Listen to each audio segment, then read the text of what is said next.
Good morning, everyone.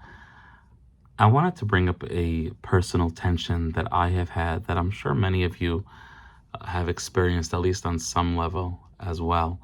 And it's a tension about what are we supposed to be doing right now? What is the appropriate step and series of actions that we as Jews should be taking, especially the Jews who live outside of the land of Israel?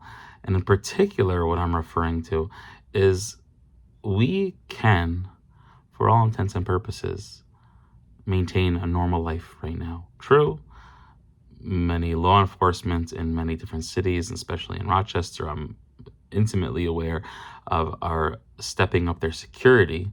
But at the end of the day, we have this very clear ability, Baruch Hashem, to maintain our normalcy.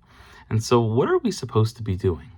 Are we supposed to be just sitting and mourning and being in a state of depression and sadness over the situation that's happening right now in Israel? Or are we also supposed to be going about our regular and normal lives as well? And I think that these are obviously two polar opposites, and probably the answer to the question is somewhere in the middle, that we should be reflecting and doing and thinking about Israel a lot, but at the same time not totally fall off the map during this time. But I just want to share this struggle with you, that I am just being very vulnerable and open. That is something that I personally am dealing with, and I imagine many of you are as well. And I'd love to hear if anyone has any thoughts. Feel free to email me, reach out, text, call, share what you're thinking about this as well. But I did want to share a Torah thought as well. The Parsha this week expresses about the creation of the world.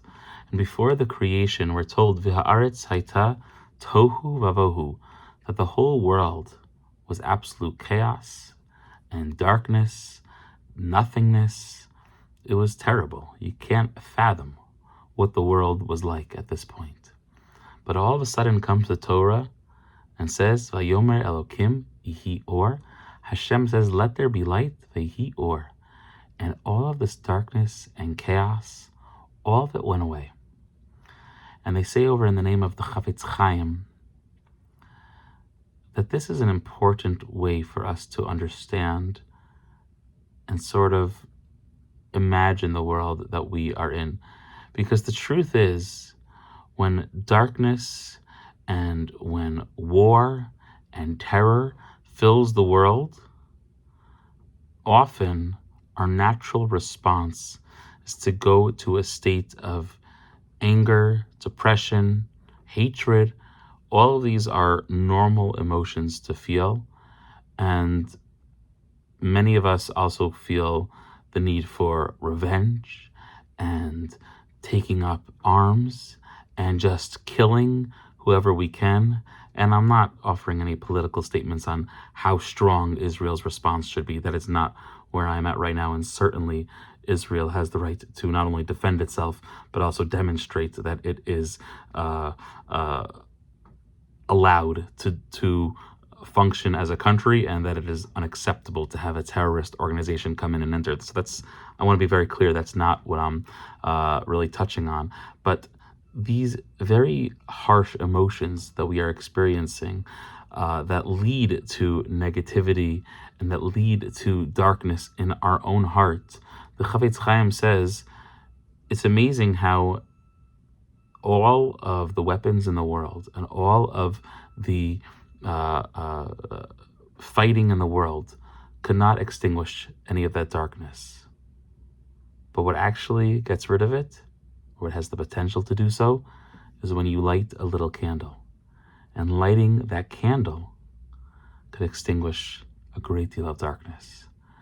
And essentially what the Chafetz Chaim is trying to build on is that when there is darkness in the world, when that reality is facing us and we sort of feel lost, we just don't know what to do, where to turn, how to function properly, we have to turn to our Parsha, we have to turn to the Torah, the holy words from HaKadosh Baruch Hu, and go back to the beginning of time and understand that at one point the world was absolute chaos, way more than we can imagine now, which is hard to believe. And all God did was say, a few words, 2 words, Vayhi or, let there be light. And there was light. And says the Chafetz Chaim, whenever we find ourselves in moments of darkness, all we have to do for ourselves is say these words, let there be light. Let there be light. Over and over again. And it won't fix all of the world's problems, but it will remind us that HaKadosh Baruch Hu has this capacity and this ability to do whatever it is that he wants, and that with a snap of a finger, he can make everything better if he wanted to, and that ultimately salvation comes when we believe in the power of Hashem and when we turn to him for this salvation. If we could remind ourselves consistently of let there be light, then God willing, light soon will be shown upon the entire world. I hope that that offers a little bit of comfort on this ongoing terror that we are all experiencing as a Jewish people, but also as humanity. Wishing everyone a beautiful, peaceful,